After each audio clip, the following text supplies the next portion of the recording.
السلام علیکم۔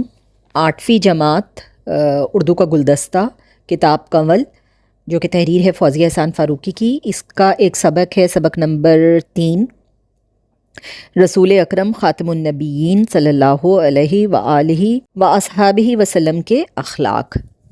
اس کا میں خلاصہ تحریر کر رہی ہوں۔ اس سبق میں ہمارے پیارے رسول کے اخلاق پہ روشنی ڈالی گئی ہے۔ حضرت محمد مصطفیٰ صلی اللہ علیہ وآلہ وسلم کی زندگی قرآن مجید کا عملی نمونہ تھی۔ نرم مزاج، رحم دل، ملنسار، مہمان نواز، یہ تمام خصوصیات آپ کی ذات سے منسلک تھیں۔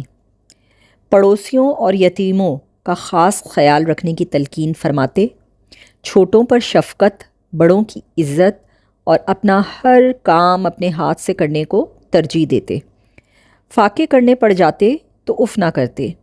مشرکوں کے ظلم برداشت کیے مگر ان کے حق میں بھی ہمیشہ دعا فرمائی، اور بالآخر آپ صلی اللہ علیہ وآلہ وسلم کی جد و جہد رنگ لائی اور آپ صلی اللہ علیہ وآلہ وسلم سارے عرب پر غالب آ گئے۔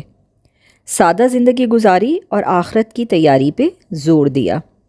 میرے اللہ کی محبوب ہستی، محبوب دو جہاں کے پیوند لگے کپڑے مگر پاک و صاف اور آزادانہ زندگی ہمیں صحیح معنوں میں جینے کا ڈھنگ سکھاتی ہے۔